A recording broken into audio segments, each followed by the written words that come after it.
Water, earth, fire, air. Long ago, Netflix announced the creation of a live-action adaptation for the hit show Avatar: The Last Airbender. While yes, the series hasn't had the best reputation with live action, fans rejoiced when they heard that the original creators were working on the show. But everything changed when they left the project. 2 years passed, and even without the original team, the series managed to release. And while the show isn't objectively bad, it's clear that the writers didn't understand the original series. And although it has gotten mixed to positive reviews, only someone who has a true love for the show would be able to see what was lost. What are my thoughts, you may ask? Well, that's where this story begins. Avatar: The Last Airbender. Originally airing from February 2005 to July 2008, the show is widely praised by critics and fans as one of the best animated television series ever produced. From the compelling characters, deep world building, and writing that tackled mature topics like war and loss without talking down to its audience. Throw in some amazing animation and fight choreography, and it's clear that the series creators Michael Dante DiMartino and Brian Konietzko created lightning in a bottle, leaving other people desperate to try and recreate that same effect. As a result, we got our first attempt at a live-action version of The Last Airbender, which is so bad that it's not just an insult to the original series, but is also considered a war crime in over 50 countries. After the movie bombed and created several emotional scars, the words live-action Avatar led to the same reactions as a Vietnam flashback. My name is Aang, and I'm the Avatar. Emotional damage! Where's the therapy button? However, that didn't stop Netflix from wanting to take a stab at it. So, in 2018, it was announced that they will be producing a live-action series of The Last Airbender. Now, while fans' initial reactions was to slam down an entire bottle of alcohol, that changed when they found out that the original creators were going to have major creative control over how the story was retold. In an article by Entertainment Weekly, the two go on record saying, quote, "We're thrilled for this opportunity to helm this live-action adaptation of Avatar: The Last Airbender. We can't wait to realize Aang's world as cinematically as we always imagined it to be, and with a culturally appropriate, non-whitewashed cast. It's a once-in-a-lifetime chance to build upon everyone's great work on the original animated series, and go even deeper into the characters, story, action, and world building. Netflix is wholly dedicated to manifesting our vision for this retelling, and we're incredibly grateful to be partnered with them." This was backed up by Netflix's at the time Vice President of Kids and Family Content, saying, "We are committed to honoring Brian and Michael's vision of this retelling, and thrilled to support them on creating a live-action event series, bringing Aang's epic world of elemental magic," God, that should have been a red flag, "to life for global audiences at Netflix." So, it seems as if we may finally get a faithful reimagining of the world of Avatar. I mean, how could you go wrong when you're giving Konietzko and DiMartino this much creative control over the series?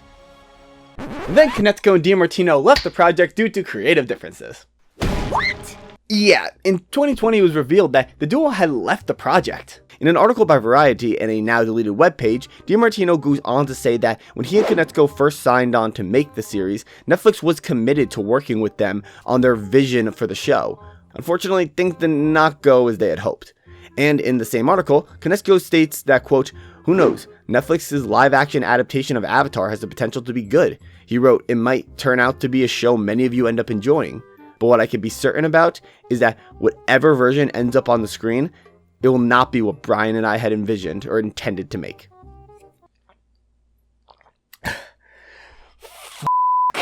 It was at this point I, as well as many others, got very concerned as, much like a bad one-night stand, a singular question kept coming up. What the hell went wrong? What were these changes Netflix was trying to make that caused the original characters to run away faster than a father trying to avoid child support? And it only gets more suspicious when, in February of 2021, Viacom announced the creation of Avatar Studios, a new division of Nickelodeon whose sole purpose is to develop animated series and films set in the Avatar universe, with the cherry on top being the two co-chief creative officers. That's right, Konietzko and DiMartino. So, once again, things start to look bright for the Avatar fanbase. Team Avatar is back with 2 animated theatrical films to be released in 2025. Fans are ecstatic, the children are singing in the streets. What a time to be alive. However, as a result of this walking on sunshine feeling, we all forgot that Netflix's series was still being worked on quietly in the background. until January 23rd of 2024, when Netflix dropped the trailer for the first season. It all gets mixed up.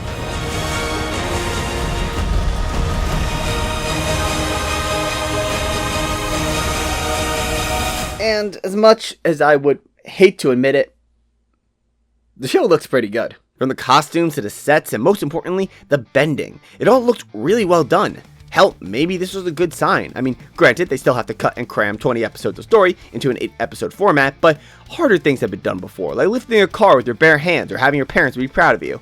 So, who knows? Maybe this will be another One Piece live action that, while different, still gives us something that is faithful to the original. 1 season later. I f***ing hate this show. Let me explain. Yes, it's visually gorgeous. The design team really gave it their all, bringing locations like the Northern Water Tribe and Omashu to life. And the show isn't objectively bad. There's no glaring plot holes or inconsistencies. However, where the series starts to fall off is with the characters. In the process of cutting out and combining episodes, they managed to throw out any depth that made the original gang so iconic. From changing motivations, defining traits, and character dynamics, it's painfully obvious that the writers didn't understand the original show, as if they did, then they would have understood that even just a handful of these changes would be enough of a reason to be taken out back and shot. But to understand what I mean, we're going to be taking a deeper look into each character, see where they fall short, why they are inferior, and see how these failures will all come together during the final episode to create such a bland mess of a show. So, sit back as I try to explain why Netflix doesn't understand Avatar: The Last Airbender. Sweetness. Guess there's no better place to start than with our main character, Aang, a 12-year-old airbender who's the current Avatar, the only person in the world with the ability to master all 4 bending elements of air, water, earth, and fire. We are introduced to him at the Southern Air Temple with his master G.I.Gio, who, after discussing war plans with the other masters, tells Aang that he is the Avatar and needs to be immediately sent away to start learning the other elements. However, once Aang is given this new information, he becomes overwhelmed and decides to take a ride on his flying bison Appa to hopefully clear his head. Unfortunately, they get caught in a storm that would have drowned the two if he didn't go into the Avatar state, which is a powerful defense mechanism within all avatars that increases their power to the equivalent of a man on copious amounts of drugs. In this case, it gave Aang enough strength to freeze him and Appa in a ball of ice until being released and introduced to the 2 Water Tribe siblings of Katara and Sokka. He learns that he was frozen for over 100 years, and within that time, the Fire Nation waged war against the other nations. After almost being captured by Prince Zuko, who is the banished prince of the Fire Nation that has been tasked of bringing his father, Fire Lord Ozai the Avatar, and finding out that the Fire Nation killed and wiped out the air nomads, Aang declares his commitment to mastering all 4 elements and bringing balance to the world. I need to follow through on what they wanted me to do. Complete my training and master all the other bending skills so I can bring balance back to the world. Now, a lot of the problems with Aang in the Netflix adaptation are seen in his past before being frozen, how the show changes the path he takes to become a fully realized Avatar. Let's start by looking at his past, more specifically, the circumstances that led to him leaving the temple in the first place.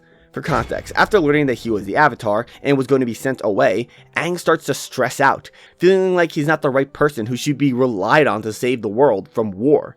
This is what leads him to take a ride on Appa and getting caught in the storm.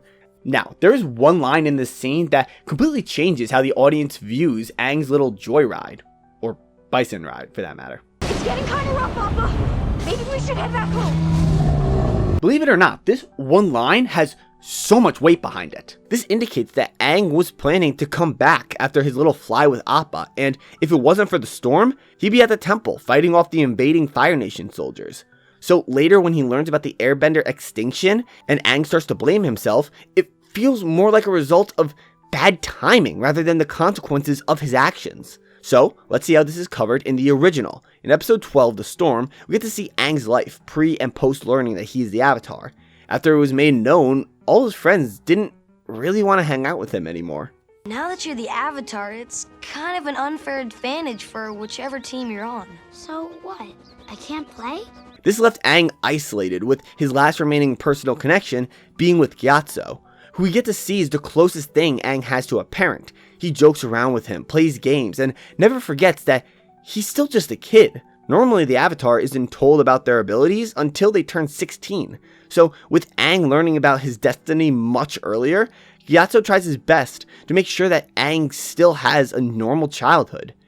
However, the other monks disagree and order Gyatso and Aang to be separated so the boy can properly start his Avatar training.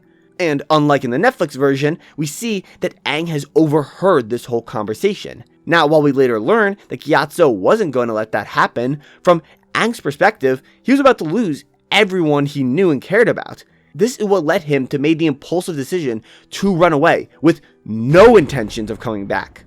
This is the big difference between the two versions, the intentions behind the actions. While yes, it was very unlucky to get caught up in the storm that led to Aang missing 100 years, in the original, Aang had no plan of returning, leaving a goodbye note for Gyatso and everything. This makes the guilt he feels much more genuine, as the actions that he took was more decisive and direct, while in the Netflix version, it feels more like bad timing than anything. This event is a defining part of Aang's character. He is the last Airbender, the last person who could keep his culture alive. But maybe if he didn't decide to run from his responsibilities, he wouldn't have to be. By having this less committed, let's turn back mentality, it makes the Netflix Aang feel much more bland. It also doesn't help that the writers completely changed how the audience learned about what happened to the Airbenders. Let me explain. In the original show, after Aang, Katara, and Sokka leave the South Pole, they decide to go to Aang's old home at the Southern Air Temple. Aang is happy as pig to be finally going home, but Katara tries to manage his expectations. As we learned in the prior episode, nobody has heard from an Airbender in over 100 years. Well, no one has seen an Airbender in 100 years. We thought they were extinct. This doesn't sink in for Aang though, as he states that it's impossible to get to an air temple without a flying bison. Throughout the episode, Aang reminisces about his time at the air temple and his friendship with Gyatso. However, we're also given hints and nudges about what happened, and we don't get to see the scope of it until Aang is face to face with his dead master. This puts the audience right in Aang's shoes as we discover the harsh truth of what happened alongside him. This allows us to connect with Aang on a much deeper level, whereas in the Netflix version, they opt to show the Fire Nation invasion immediately after Aang leaves. So we experience it from an outsider's perspective, and as a result, it makes it harder to connect with what's happening when the only actual character we know in this battle is Gyatso. Other than that, we see the death of just a bunch of random no-name airbenders. This is something that the adaptation has a really bad habit of doing, making changes that are either pointless or actively hurt how the audience connects with the characters. There's no reason to change when the audience sees this massacre, and honestly, it just seems like it was done so they could have a more serious scene at the start of the episode. It actually goes along with the adaptation's storytelling philosophy. In an article by CBR, it states that the series showrunner Albert Kim was interviewing with IGN, and they went on to discuss the goofy elements of the original series that were a result of it being a Nickelodeon television show, with the interviewer remarking on the possible difficulties of handling the mature and heavy subjects of the show alongside the additional goofy and cartoonish elements. Kim stated that, quote, "So for us, it was about striking the right balance, or making sure that we were true to the DNA of the original.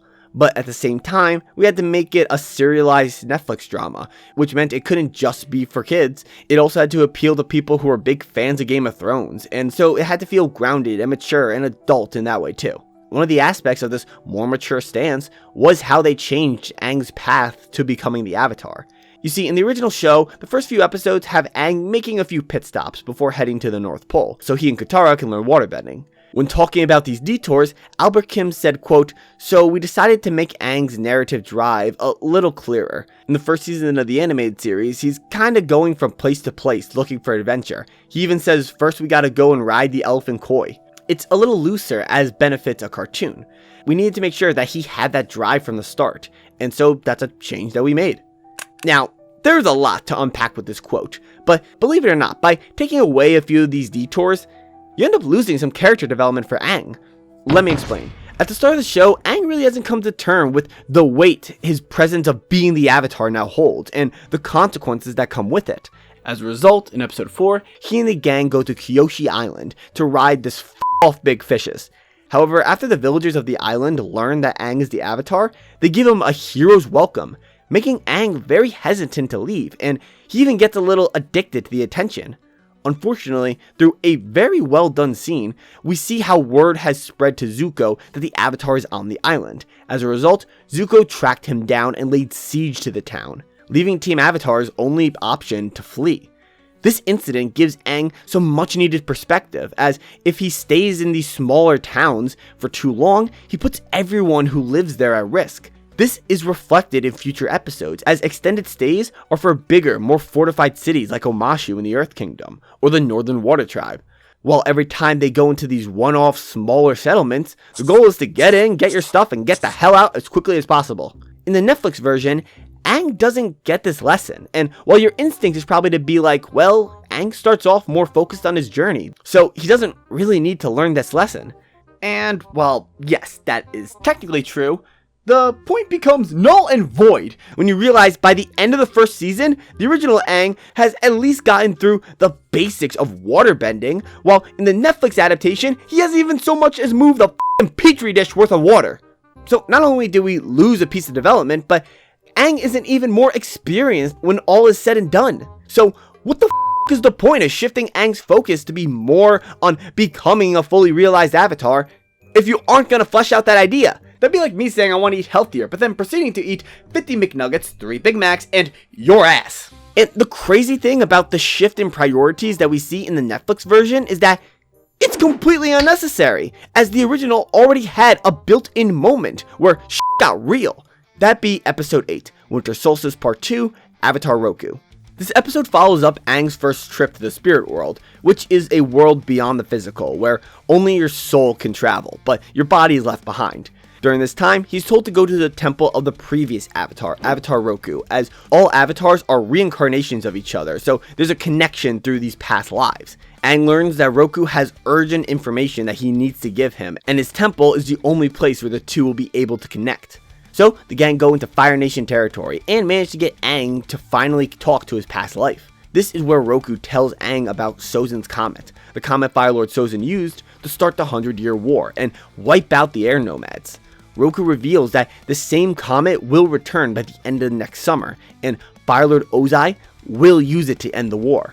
So, Aang now needs to master all 4 elements before the comet arrives, starting the ticking clock that will define every decision Team Avatar makes for the rest of the show. This was that, oh fuck, I gotta get my shit together moment for Aang. This was when he started to learn waterbending, where detouring was cut down to a minimum, and where not just Aang, but the whole crew became all hands on deck. So when the showrunner says, quote, we essentially give him this vision of what's gonna happen, and he says, I have to get to the Northern Water Tribe to stop this from happening. That gives him much more narrative compulsion going forward, as opposed to, let's make a detour to go ride the elephant koi, that kind of thing. It makes me think that he didn't even pay attention during the research of the original show, and it only reinforces my point when you realize where the Netflix version reveals the comet's return. That being at the end of the last episode as a post-credit stinger. Are you f***ing me upside down with a platypus bear? This is the biggest plot point of the show, and after a whole season, not a single main character knows about it. You're telling me you have time to add random elements from season 2, but not giving our main characters a warning about the possible end of the free world? You know what, there's actually a good enough reason to change when the comet arrives, as production on a live action show would require some time skips to explain the age differences of the actors. But my question is still, why in the hey by fuck would you just not stretch out the time? Let the comet will arrive in 3 years or something, not just cut it out completely. And what makes this stupidity squared is that it completely flies in the face of the adaptation's storytelling philosophy. The writers have stated that they wanted Aang to be more focused on becoming a fully realized avatar, you know, mastering all 4 elements, the whole 9. This is why a lot of the detouring from the original was cut. But why would you take out the plot point that would actually give you what you wanted? Why doesn't Aang attempt to learn waterbending at all? Why is your idea of becoming a fully realized avatar is just Aang talking to different past avatars every other episode, instead of, I don't know, learning the f***ing elements? As a result, not only by the end of the season, Aang is a less useful avatar than what he was in the original, but he's also a much less interesting character overall, and that's definitely not what you want out of your main character. I don't do that. That's not what I'm like. Well, we got one member of Team Avatar out of the way, so let's look at the other two. Katara and Sokka from the Southern Warrior Tribe. They're the ones who end up finding Aang frozen in ice and will become the first members of Aang's chosen family. And Netflix drastically changes both these characters so much they're as recognizable as the victims of the atom bomb. One of these was actually warned about before the show was even released. For context, at the beginning of February of 2024, news broke that the character of Sokka would be receiving some serious reworks. More specifically, views like this. Leave it to a girl to screw things up. Girls are better at fixing pants than guys, and guys are better at hunting and fighting and stuff like that. Wait a second, there's no way a bunch of girls took us down. Later, the actors that play Sokka and Katara interviewed with Entertainment Weekly, saying, quote, "I feel like we took out the elements of how sexist Sokka was. I feel like there was a lot of moments in the original show that were iffy." Now, throughout my time making content, I've never really gone too hard at the actors or actresses, as for one, I'm often oblivious to whether a performance is good or not, and two, they're just doing their jobs, acting to the best of their abilities, and then promoting the project once the cameras stop rolling. So when I say this, I'm directing it at the writers, or whoever was responsible for making this change. What the fuck kind of drugs were you nuts for brains on? Sokka's dated view on women is an essential part of his character. Dear fuck, that's a wild statement to make out of context, but let me explain. This trait was a massive point of growth for Sokka. The show never supports his views. In fact, it goes out of its way to chastise and punish him for these thoughts. By removing this, you have made Sokka infinitely less interesting as a character. Hell, we could see the effect of this change from the very first scene he was introduced in. In the original, we have Katara and Sokka spearfishing until they get caught up in a current, causing their boat to get crushed by the ice. This is where Sokka blames Katara, saying, leave it to a girl to screw everything up, which leads Katara ripping him a new asshole and accidentally unleashing a flurry of waterbending strikes on a nearby iceberg. From now on your own! This action is what led the two to discover Aang frozen in the ice, to which Katara wastes no time immediately trying to free him. We have to help! Katara, we don't know what that thing is. Every step here that led to Aang being awoken came as a result of these characters' personalities clashing and bouncing off of each other. Sokka's sexist views are what caused Katara to freak out and expose Aang's frozen body, and her motherly and protective instincts, which we will explore later, is what motivated her to free him. Now let's compare this to the Netflix version. Here, the main conflict between the siblings is that Sokka believes Katara should spend more time protecting the village rather than practicing waterbending. You know, as if those two things are mutually exclusive. Like in the original, they get caught up in a current that leads them to Aang's iceberg. However, this time, the iceberg just opens up on its own. Yeah, it happens while Katara is trying to waterbend, but they don't draw any correlation to the two actions like they do in the original show, so it just leaves you more confused than anything. Okay, you've gone from weird to freakish, Katara. You mean I did that? Yep. Congratulations. This is what happens when you make these kinds of character changes. What was originally a scene that set up our main characters and have their direct actions lead to the start of this adventure is now just a bland spark of luck that they're in the right place at the right time without needing to lift a finger. And this is just the beginning. Throughout the series, Katara and Sokka have drastic changes done that completely shift their development. Let's look a bit deeper into Sokka. Beyond the first episode of the original, the next time we see Sokka's sexist views is when they go to Kyoshi Island. When Team Avatar first arrived, they're ambushed and taken hostage. Sokka assumes that they must have been attacked by men and is in disbelief when he realizes that the Kyoshi warriors are exclusively women. He especially gets into it with the character of Suki. Next time Sokka runs into them, he tries to act like he's the better warrior and keeps underestimating their abilities, only to constantly get shot down at every turn. This comes to a head when Sokka humbles himself, apologizing to the warriors, and even asking to be trained. It's here where Sokka not only starts to build his relationship with Suki, but gains experience that will be invaluable. As they train and eventually fight off Zuko and his crew, the two grow a mutual respect for each other as warriors, and a hint of something more. This episode is the first time Sokka's beliefs are challenged, and it's a crucial stepping stone in becoming the leader he will eventually turn into. And Netflix just cut it all out. Yeah, they just said, F it, we don't need this, and you wanna know what we got in its place? A side plot with Suki about how she wants to explore the world, and Sokka giving her the courage to follow those dreams. What kind of Disney princess I could show you the world bullshit is this? And what about Sokka? Well, instead, we are told that Sokka feels insecure about his abilities as a warrior with being a non-bender. Something that not only comes out of nowhere, but is once again done infinitely better in the original series, as it was given its own episode during the show's 3rd season, and was used to remind the audience the value Sokka brings to the team. Here, it's just a drive-by lesson, one-line discussion, and that's it. To be honest, where I'm from, there's not much call for a real warrior. I think you're a real warrior. Not like you. You're not even a bender, and you're the fiercest fighter I've ever met. Not being a bender means we have to be even better than benders. What matters is not the power inside, it's the will and desire. Go to your room!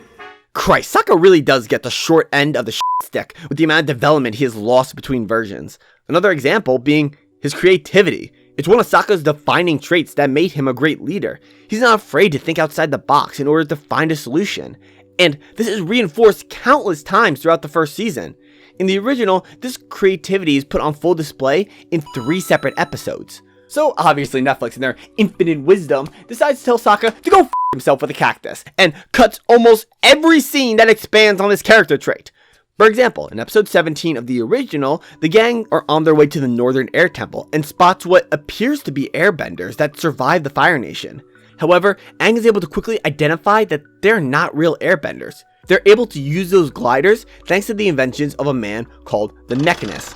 Sokka instantly takes a liking to his inventions and tries to learn as much as he can, but it's revealed that the Mechanist was making weapons for the Fire Nation in exchange for them not attacking the Air Temple. However, with Aang stopping the deal, the Firebenders prepare to attack the temple. This is where we get to see Sokka's skills in real time, as he is able to use his creativity in combination with the mechanic's unfinished inventions to turn the tides of the battle. From this point onwards, we will see Sokka constantly designing new tech and gear, like waterbending powered submarines and armor for Appa. It's this kind of thinking that defines Sokka, and is nowhere to be seen in the Netflix version. The episode with the Mechanist is just one of several that got combined together to create the episode called Omashu. And while we are told Sokka is a natural engineer and is given praise from the Mechanist, we never see his ideas get implemented. And this tell not show philosophy is constantly surrounding Sokka's character. We are told he's insecure about not being a bender. We are told that he is a natural engineer, but he never once does anything to back up these words. I honestly feel bad for the actor that plays the character, as he is trying his best to feel like the original, but the writing just keeps holding him back. The only new aspect of Sokka's character that we get is his new relationship with his father. I say his new relationship because Sokka and his father Hakoda did have a bond in the original series, where Sokka always looked up to him and wanted to be like his father. So much so that when he tried to lead his first invasion plan in season 2, he tries to be exactly like his dad, but doesn't really start coming into his own until he decides to lead his own way, showing Sokka the importance of being true to yourself as a leader and the confidence that mindset inspires in others. Yeah, that bond is being told to eat and go f itself. In the Netflix version, we learn Sokka overheard his father talking about how he doesn't believe in his son's ability to lead. The truth is, not everyone is meant to have people's lives in their hands. Well, I guess being faithful to the original characters really wasn't on the top of the writer's to-do list. But this is a chance to further expand on Sokka's character. So what episode in this 8-episode series is this fully addressed in? Wait, let me get this straight. So it is shown in episode 6, but isn't explained until the second to last episode? And let me guess, it's probably only discussed in what? One scene? Yeah, blow me. Why would you go through the trouble of adding this new flaw for Sokka and only address it in one scene? Yeah, this could be more explored in another season, but if you're going to basically erase everything else that's interesting about Sokka, the least you could do is establish this earlier. Maybe after some training with Suki, she could talk about how her mother doesn't want her to leave the island and how she feels like she doesn't believe in her. Sokka can use this as an opportunity to open up to her about his father, and the two can bond over this shared insecurity. Then, when her mother at the end of the episode announces that she's going to allow Suki and the other warriors to leave the island to help others, similar to what they end up doing during season 2 of the original, Sokka can see this and give him some extra confidence that maybe he can change his father's mind like Suki changed her mom's, only to get hit with reliving that humiliating feeling in the spirit world in episode 6.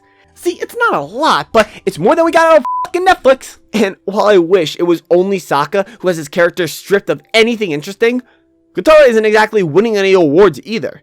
Much like Sokka's initial sexist views, Katara lost a major aspect of her character, that being her motherly nature. In the original show, Katara was shown to be the mom of the group, healing everyone up, making sure they stay on track of their mission, and really just looking out for the rest of the team. As the show progresses, these aspects become more defined, especially when in season 2, they added the blind earthbender Toph to their group. These motherly instincts is what initially motivates her to free Aang, and they make a lot of sense when you look at her history. For context, as a child, the Fire Nation killed Katara's mother. As a result, she took up that role for not just Sokka, but the whole village. This only ramped up when their dad and the rest of the men went to go fight in the war. Much later in the show, when Toph is complaining about Katara's behavior, Sokka opens up to her, and we see how important this part of Katara is to the group. When our mom died, that was the hardest time in my life. Our family was a mess. But Katara, she had so much strength. She stepped up and took on so much responsibility. She helped fill the void that was left by our mom. But honestly, I'm not sure I can remember what my mother looked like. It really seems like my whole life, Katara's been the one looking out for me. And now, when I try to remember my mom, Katara's is the only face I can picture. This is a major character trait that's now just gone, removed without being replaced with anything substantial. Like, genuinely, writers, like, what is your strategy here? Remove these interesting traits so you could change the characters however you please? I don't get it. A lot of the depth that they used to have in the original show has been lost for no better reason than the show wanting to be different. One episode that I think Netflix's version could have really benefited from adapting is episode 9, the waterbending scroll. In this episode, Aang starts to stress out about learning waterbending, as he should. So, Katara offers to teach him the basics until they get to the North Pole. In the process, Aang starts to pick up waterbending a lot quicker than Katara expected, even surpassing her in certain aspects. In frustration, while in town, she steals a waterbending scroll from some pirates in hope to speed up her training. Now, while this episode doesn't paint Katara in the best light, it's a great character building episode. For Katara, she knows how long it took for her to get to where she is now at her training. So to see Aang picking up waterbending so quickly makes her flustered. Ironically enough, by Katara being more on edge, it in turn makes her bending worse. Waterbending is often depicted with fluid movements and being the element of change. As Katara gets more frustrated, the harder it becomes for her to pick up on and control these new moves. Katara learns that there is no fast-track way to success. It's important to be patient and go at your own pace. This episode is a perfect chance to add some depth to Katara and even start Aang off with his training. Yet everything in this episode was cut from the adaptation. Actually, my bad. The only thing that stayed is Katara getting the scroll. But she gets it at the start of episode 2, and the show proceeds to do nothing interesting with it. Things like this rattle my brain so much so that my head sounds like a f***ing maraca. All these little scenes that could have helped shape these characters have just been cut, and it makes these Walmart versions feel off. Like in the original, there was a lot more internal conflict within the group, from small spats to big blowups, and these scenes help flesh out the dynamics of the group and make them feel more like a family. In the Netflix version, we barely get any of that. Maybe for one episode, but other than that, nothing. Remember scenes like this? Will you please shut your air hole? No way am I apologizing to a sour old man like you!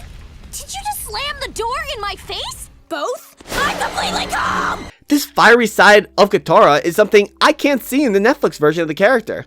She honestly seems very timid and to herself. Even in moments that were supposed to be more rage-filled are toned all the way down for reasons I couldn't tell you.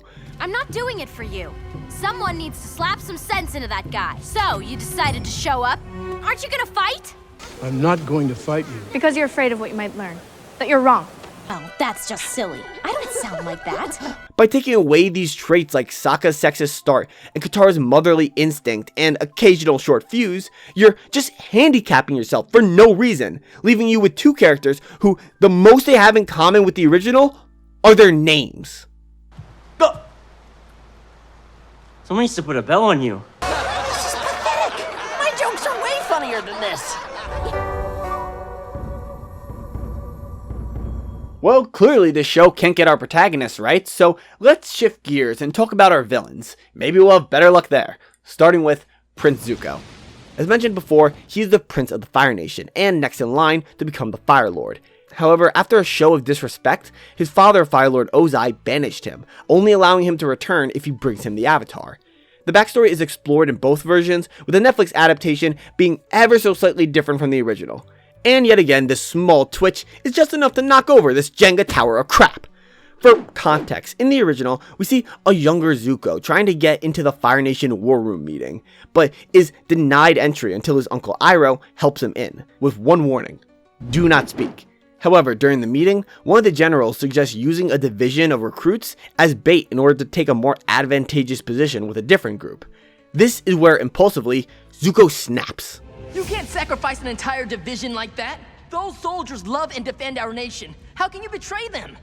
Unfortunately, this enraged Zuko's father, as he saw his son's outburst as a sign of disrespect, and the only way to deal with this is an Agni Kai, a firebending duel. Zuko was all for it, claiming not to be afraid of the old general. But what he didn't realize was that because the outburst happened in the Fire Lord's war room, it was Ozai who felt disrespected. As a result, Zuko would have to fight his father, to which he refuses, apologizing profusely, begging his father to understand that he didn't mean to disrespect him. Unfortunately, Ozai shows no mercy to his son, giving him a permanent reminder of what he did and banishing him. You will learn respect, and suffering will be your teacher. This is the first time in the series we get a deeper look into the character of Zuko. We see that he isn't some heartless soldier. He longs to regain his honor and father's approval. Deep down, he cares for others, as seen from this original outburst, smaller moments with his crew, and especially in any moment he shares with his uncle Iroh. However, he has become consumed in his mission, as it's the only way he can go home. This relationship Zuko has with the Avatar plays a massive role in any interaction he has with Aang. For example, in the original, Aang is captured by Admiral Zhao, who is a rival for Zuko during the first season. Zuko then breaks Aang out of jail, but gets knocked out in the process. When he comes to, Aang starts talking to him about how before the war, one of his best friends he had was in the Fire Nation, and asked if circumstances were different if we knew each other back then. Do you think we could have been friends too? Zuko's silence before and after striking speaks volumes here. We get the sense that he truly is taking in everything Aang has said, but restoring his honor trumps everything. Moments like these are crucial for Zuko's development, as in the first season, we see Zuko is at his most focused in capturing Aang. Season 2 will eventually come in and break that focus, forcing Zuko to think of a life where he never gets to go home, and what restoring his honor would really mean. Finally, in Season 3, Zuko has to face the consequences of his decisions, before eventually redeeming himself. All that future stuff works thanks to the foundation that was built during Season 1. So, what does the adaptation do differently? Well, for one, the entire dynamic between Zuko and his father is different. Not only is Zuko allowed into the war room, but Ozai even asks for Zuko's opinion before anyone else's. And yes, while Zuko does humiliate himself, leading the general pitching the same aim sacrificial pawn plan and Zuko's outburst, the framing is entirely different. In the original, with Zuko not even being meant to be there or even getting acknowledged, cements the idea that his father has no respect for him. This concept is reinforced with the line in the final episode of the season. My father says she was born lucky. He says I was lucky to be born. I don't need luck though. I don't want it. I've always had to struggle and fight, and that's made me strong. It's made me who I am. Ozai never saw Zuko as worthy, which is what caused him to be so desperate for his approval. In the adaptation, Ozai gives Zuko an opportunity that he squanders by being ill-prepared and just not paying attention during the meeting. It makes Zuko come across as someone in over his head, not someone trying to do the right thing only to be punished. Speaking of said punishment, the Agni Kai is also different, as rather than refusing to fight, Zuko eventually goes on the offensive. Hell, even gets a one-up on Ozai at one point, but refuses to throw a punch. Once again, this is a small change, but it speaks volumes. Zuko not fighting his father reinforces how desperate he is for not just his father's approval, but his love. Everything he does is to try to earn that, from wanting to get into the war meeting, to speaking out of term, to not fighting back. All these aspects play into Zuko's internal struggle, but by having him fight back, it dilutes the effect when he finally tells Ozai to shove it up his ass, and will make that moment much less impactful, as he's already fought back against him. And this is the main problem with the changes made to Zuko. It feels like the writers wanted to start Zuko off in the middle of his intended arc. In the original, it takes Zuko becoming a wanted man by the Fire Nation and his time traveling as a refugee before he really starts to question the Fire Nation and his own destiny. In the Netflix version, Zuko comes across as a lot softer, not really taking initiative like in the original, where not only did he hire pirates and elite bounty hunters to help it with his mission, but also challenges and bests Admiral Zhao in an Agni Kai.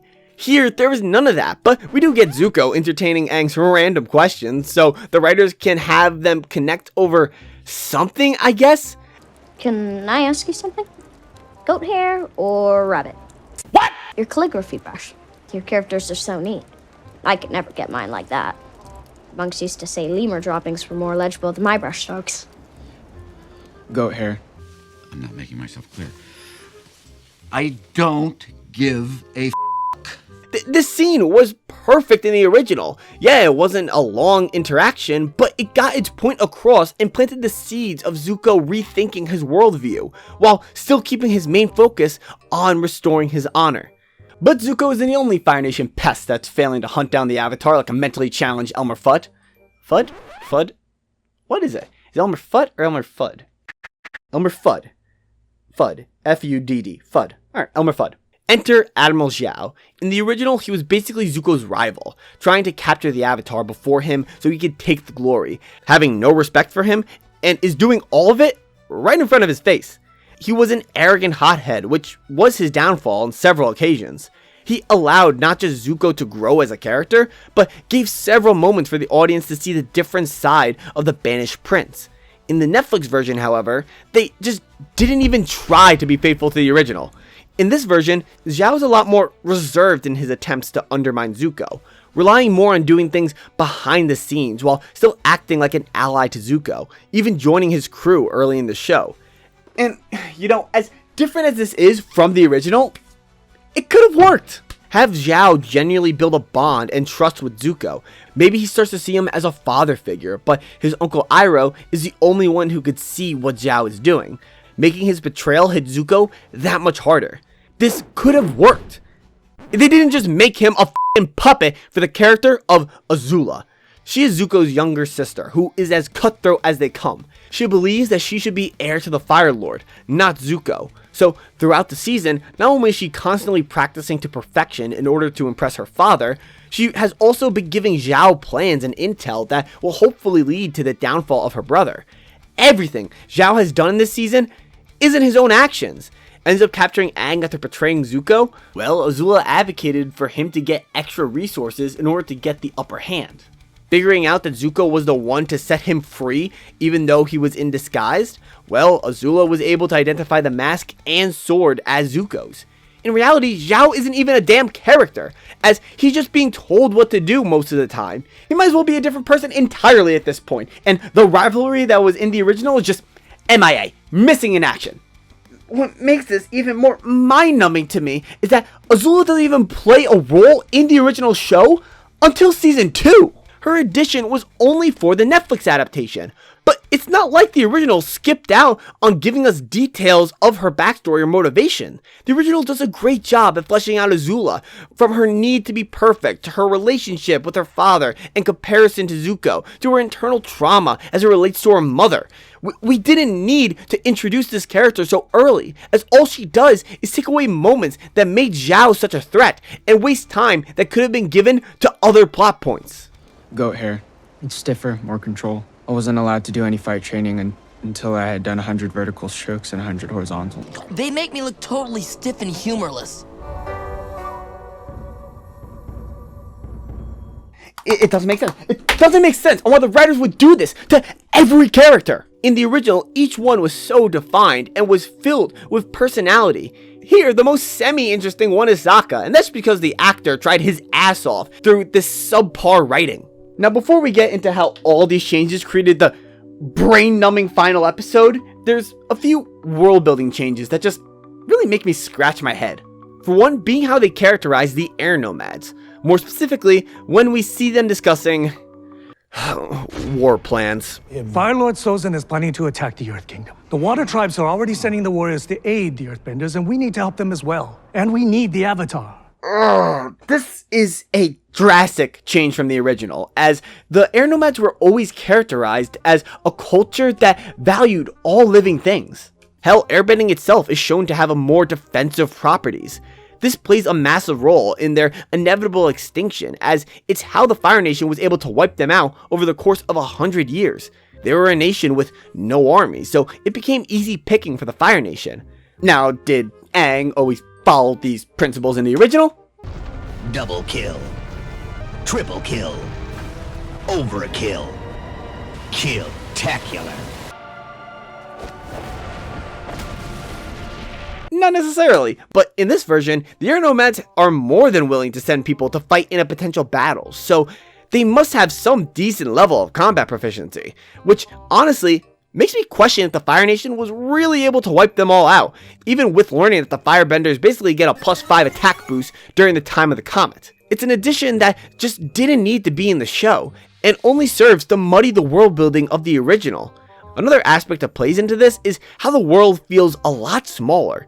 It feels less of a grand adventure across the world than in the original, and a lot of that has to do with episode 3 and 4 both taking place around the city of Omashu.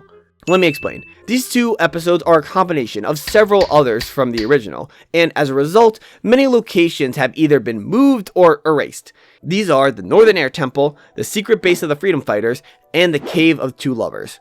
Here is where those locations are in the original, a lot more spread out, and as a result of each one being the stage of its own episode, it helps to convey that grand adventure that our heroes are supposed to be going on. Now in the Netflix adaptation, here's where those locations are.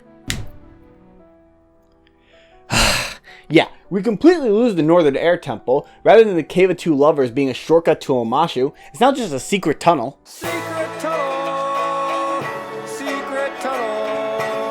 To a different part of the city, and the Freedom Fighters base, they just said fuck it and added some random forest nearby. So as a result, our heroes end up spending 25% of the show in the same location. Now, from a plot perspective, it's actually very impressive how they were able to combine all these elements and not just make the story feel disjointed. However, from a world building perspective, it makes the Earth Kingdom feel a lot smaller than what it actually is. And you know what could have solved this? If they just added more episodes, 2 more minimum, to explore just a little more of the Earth Kingdom, and it will help in making Team Avatar's quest feel that much more grand. But instead, the writers are just going to keep making changes that they think are small, but in reality create a butterfly effect of problems down the line. Not to say they shouldn't have changed anything. There's a lot of aspects of the original show that, in hindsight, needed to be expanded on. Things like energy bending, the lion turtles, the Order of the White Lotus, or even expanding on characters like Suki, who end up playing a bigger role later in the show. But rather than adding or expanding on those aspects, the writers keep trying to fix scenes and plot lines that were never broken to begin with. It's like every time your car runs out of gas, you decide to buy a brand new f***ing car. Fire Lord Sozin is planning to attack the Earth Kingdom. The Water Tribes are already sending the warriors to aid the Earthbenders, and we need to help them as well.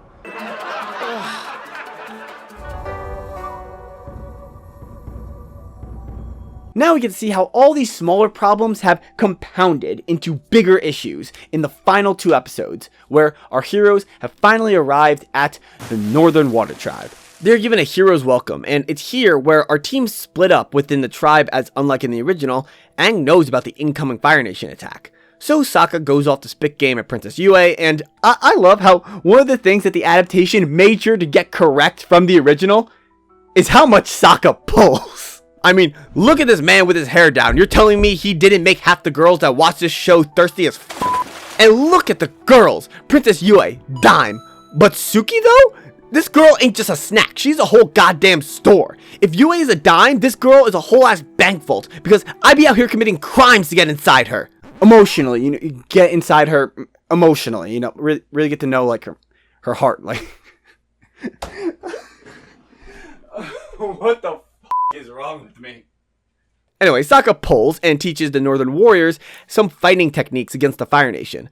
Katara goes to learn more about advanced waterbending techniques, and while Aang tries to do the same, he seems to have disappointed the Chief and Master Pakku.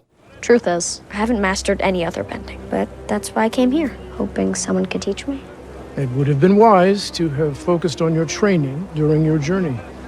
It seems we won't be able to count on the Avatar. That right there is emotional damage. Hey, assholes. Yeah, you in the back.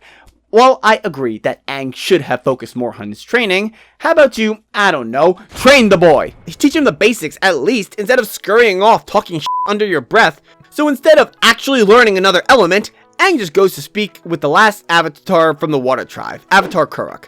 Now, this is the 3rd avatar that Aang is connected with, and each time is like listening to the same song on repeat. Aang learns a little bit about them, asks some questions, and is given some advice before being told that he should not be getting his friends involved with his avatar duties. So nothing really significant happens here until we get to Katara. She's taught the basics of water healing from one of the elder women in the tribe, but is stopped the moment she tries to learn combat techniques. It's here where we learn that due to the northern culture, women are not allowed to fight in combat, only relegated to healing roles. This enrages Katara as she goes to have a talk with Master Pakku, who only reiterates that women aren't strong enough and refuses to teach her before walking away. Katara, rightfully pissed, tries to explain the situation to Aang. But, hold up, let me mentally prepare myself for what I'm about to say, alright? 1 second. Aang agrees with Pakku! They won't let me fight. They've been stuck behind this wall for so long, they become frozen in time. Or maybe we should listen to them. I'm not mad. I'm just disappointed. Now, yes, Aang is obviously saying this because of what Avatar Kuruk has told him, but the timing is just awful, and it's here we can see the drastic character differences between the 2 versions. In the original, Aang and Katara both immediately ask Pakku to train them, but while Aang is accepted, Katara is not for having a pair of tits. Now here, Aang is just as pissed. He knows what Katara is capable of, and claims that he will learn from someone else if Pakku doesn't train her. To which Katara's motherly instincts kicks in again, swallowing her pride and convincing Aang to train with Pakku as he needs to master waterbending. So she goes to the healing lesson, but it's much more demeaning in the original, as not only has she already learned this technique earlier in the show, but everyone else in this class is a child. So after a day of training with Pakku and redundant healing courses, Katara and Aang are annoyed to the nth degree. So the 2 decide that at night, Aang will teach Katara everything he learned with Pakku, so they could both still learn. However, Pakku catches them, and after feeling completely disrespected, states he will no longer train Aang. They try to appeal to the chief, but his hands are tied, suggesting that maybe if Katara apologizes, Pakku will take Aang back. However, the old master just kept poking the bear, causing Katara to snap and challenge him to a one-on-one fight. Now, do you see how different these character interactions are? Katara and Aang are constantly looking out for each other. Each of their actions are done in a selfless way to try and help the other, showing how strong their bond has become. It's only until Pakku pushes Katara too far to where she decides to fight him to prove a point. While both versions have a Katara versus Pakku fight at the end, one feels a lot more personal, as from the first episode, the goal was for Aang and Katara to learn waterbending together. So to potentially lose all that just because she's a girl is frustrating. Paku is also a lot more arrogant in this version. He's spiteful, sarcastic, and keeps trying to get under Katara's skin. As a result, the fight has a lot more weight to it than just having the two calmly talking before throwing down. Not to mention the way they both ended are completely different. One leads Paku to accepting Katara and Aang as his students, while the other still has Paku reject the young waterbender. This won't get addressed until the final battle with the Fire Nation raid on the Northern Water Tribe. So, as per usual, there's a lot to break down, so let's start off by looking at Team Avatar. Aang is being warned by his Avatar cheat codes that Zhao is coming to kill the Moon Spirit. If he succeeds in it, it will destroy the natural order of the world, as well as taking away Waterbender's abilities. Katara tries to help Paku with the defenses, but is still rejected for some reason. Before we get this clip. You know we can make a difference. We? So this is how Katara changes Paku's mind, and might I say, it's so f***ing stupid that it makes me want to bloodbend myself into a f***ing pretzel. First off, none of these women have any sense of combat training. They grew up in a culture that made them hyper-focused on their healing, so they should have no defensive, let alone offensive capabilities. Even a bender as powerful as Katara needed a scroll to learn a basic attack moveset, but you expect these inexperienced women to just wing it? On top of that, why the fuck are you putting your medics in the front lines? What kind of ignorant is that? The Water Tribe is the only nation that has benders who can heal. Do you understand how useful that is in an active battle? These women should be protected at all costs to heal any wounded. Yet Katara thinks, they'll do fine, and Paku just goes along with it. Hell, part of me wishes this was out of spite, so if they failed, Paku could go to Katara and be like, I told your ass this was a stupid ass idea. Speaking of stupid ideas, let's look at Zhao's plan for the invasion. For context, through his travels, Zhao learned about the moon and ocean spirits, and more importantly, how the moon is the source of the waterbender's powers. So his plan is simple: have his main fleet to do a frontal assault while he sneaks into the tribe to kill the moon spirit, forcing the North to surrender. Seems like a fair plan, right? However, Zhao does one thing that just makes his life that much more difficult. He starts the invasion during the day, which is fine, seems pretty standard, but continues into the night. Now, here's the thing. The show establishes that waterbenders draw their power from the moon. So when do you think they would be the most powerful? Oh yeah, at f***ing night! In the original, Zhao waited till the next morning to continue the assault, because why purposely put yourself at a disadvantage when all you have to do is hold position until the sun rises? Anyway, before the invasion of the North, Zhao decides to take Zuko out of the equation, so he attempts to assassinate him. The plan seemingly works, and Iroh joins Zhao on his mission. However, Zuko actually survived, and he and Iroh are hoping to use this opportunity to capture Aang. So, under the cover of night, Zuko sneaks into the North Pole, and here is where the two versions veer apart drastically.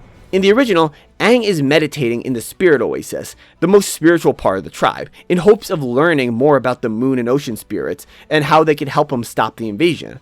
Katara is protecting him, but soon Zuko appears. The two fight, but with Katara getting a stat buff thanks to the full moon, she is able to beat him.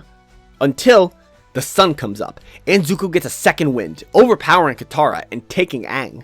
It's during this time where we get this line from Zuko about his past. You're like my sister. Everything always came easy to her. She's a fire-bending prodigy, and everyone adores her. My father says she was born lucky. He says I was lucky to be born. I don't need luck, though. I don't want it. I've always had to struggle and fight, and that's made me strong. It's made me who I am. On top of that, after Team Avatar rescues Aang and defeats Zuko, we get a nice moment of understanding, with Aang deciding to not leave him to die in the cold. Now, what does Zuko do in the Netflix version? Gets beaten by Katara, and that's it. Amazing. Fantastic.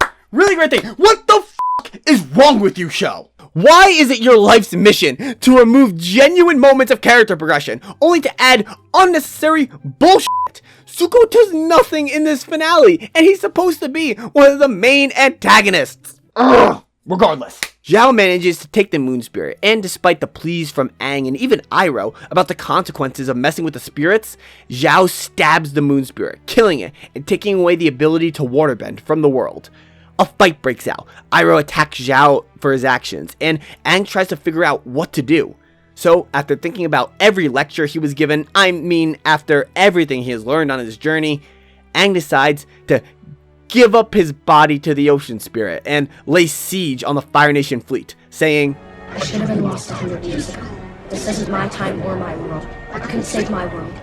I can save this one. Has given himself over to the ocean spirit. You don't understand. There is no Aang anymore.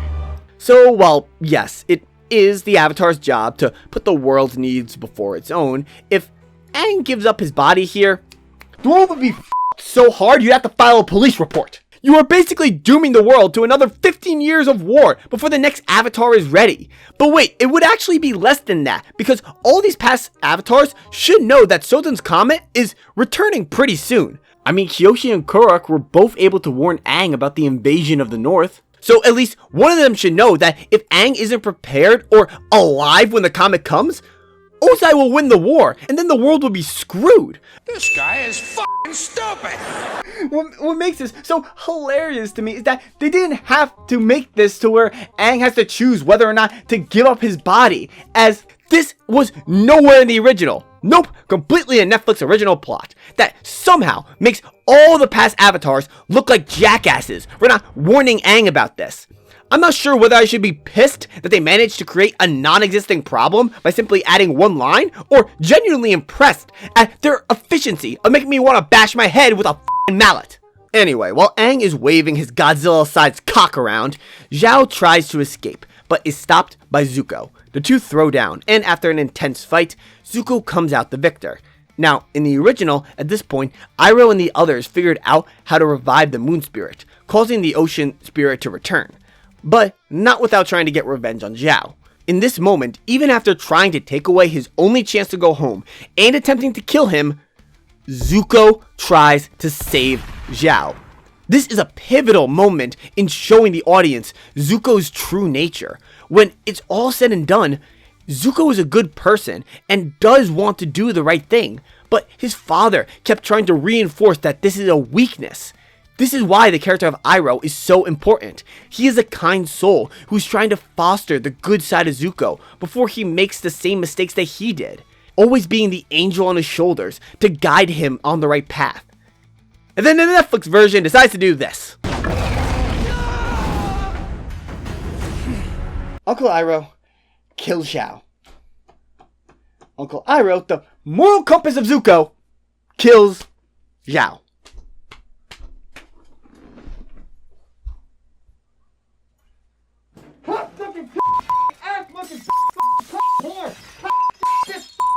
What the Christopher Columbus are you doing, show? How have you discovered this new level of bullshit? This is not Uncle Iroh. To understand why I'm now willing to commit 15 different felonies, let me explain Iroh's history. He was once an esteemed general of the Fire Nation, known as the Dragon of the West. But all that changed when his son died on the battlefield. As a result, Iroh finally understood the true loss that comes with war and decided to withdraw his troops and retire. From that moment on, Iroh tried his best to nurture Zuko's good heart in hopes to prevent him from experiencing that same loss he had gone through. He will even go on to become a member of the Order of the White Lotus, a group dedicated to fight for peace outside of the influence of the Four Nations. Iroh is a good man who learned the hard truth about war and is always looking for a way to bring some light into such a dark time. And you have the audacity to put him in this situation where you forced him to kill. F*** you, show. Just f*** you. You could screw with how Aang decides to run away. You could mess with Katara and Sokka's characters. You could even add pointless elements to your retelling. But how dare you fuck around and find out with Uncle Iroh? What a disgrace. God, anyway, let's wrap this up. The ocean and moon spirits return back to normal, restoring the water tribe's bending, allowing them to repel off the Fire Nation. Aang, however, blames himself for the destruction, feeling like he could have done more before being comforted by Katara and Sokka. We then see that the Fire Nation hasn't slowed down, as they have just taken over the city of Omashu and are preparing for Sozin's comet to return, so they could use the power to end the war. And I can only assume that Aang is going to learn waterbending off screen, because why do we want to watch our main character get closer to his goal of mastering all 4 elements? wasn't a good play. I'll say. No kidding. Horrible. You said it. But the effects were decent. So that is Netflix's take on Avatar: The Last Airbender, and my god, it is a mess. Yes, the series is visually stunning, with so much attention to detail in the costumes, set design, and the bending effects. But it is all style and no substance. Everything that made the original so complex and interesting is nowhere to be seen. While a lot of the changes were small, over time they snowballed into major problems that could have been avoided. Why change Sokka's sexist views at the start? Why take out major episodes for character growth? Why not have Aang attempt to learn waterbending or be told about Sozin's comet? All of these things didn't have to be changed, but because they were, it keeps holding the show back. It makes everything feel that much more bland. And like I said, there's actually a simple solution that would have solved at least a handful of these problems. Just have more episodes. It would give you more time to flesh out the characters and not require you to combine so many elements into one episode. Seriously, who's in charge of setting these episodes limits? Because 8 is not enough when you are trying to adapt a 20+ episode season. And look, you guys need to understand, I wasn't expecting the show to capture the same magic as the original. I said at the start, it's damn near impossible to get the same lightning in the bottle that Kinetsuko and DiMartino created. Hell, they even failed to do it several times with their sequel series, The Legend of Korra. The problem isn't making some changes, it's making changes without understanding why these elements were in the original to begin with. When you're adapting a series to a new medium, in this case animation to live action, you need to understand your source material backwards and forwards, especially if it's something as beloved as Avatar. It should be a goddamn second language to you. This is why people were so skeptical when the original creators left the project. It really made you wonder what the hell Netflix could have possibly changed to make these creators leave. And as we have found out, they just didn't understand the show. But the show did get renewed for 2 more seasons, so clearly there's an audience for it. On the upside, season 2 is the perfect time to start setting up plot points that come out of nowhere in season 3. Energy bending. So maybe the writer's approach will actually work better here. Start adding some setups and Easter eggs that can help iron out any flaws from season 3. Plus, the showrunner, Albert Kim, is stepping down, so maybe whoever they get next will actually understand the source material. But for the first season, they just tried to be way too different. Granted, the show stays fairly consistent the majority of the time and really kills it in some moments. But for those of us who grew up with the original, this adaptation feels hollow. As while it looks like Avatar, sounds like Avatar, and acts like Avatar, it certainly doesn't feel like Avatar. Netflix doesn't understand Avatar: The Last Airbender. But regardless of how season 2 or 3 turns out, even if it makes me want to drink myself into a fucking coma, now with Avatar Studios and their upcoming projects, I think we can finally say that Team Avatar is back! And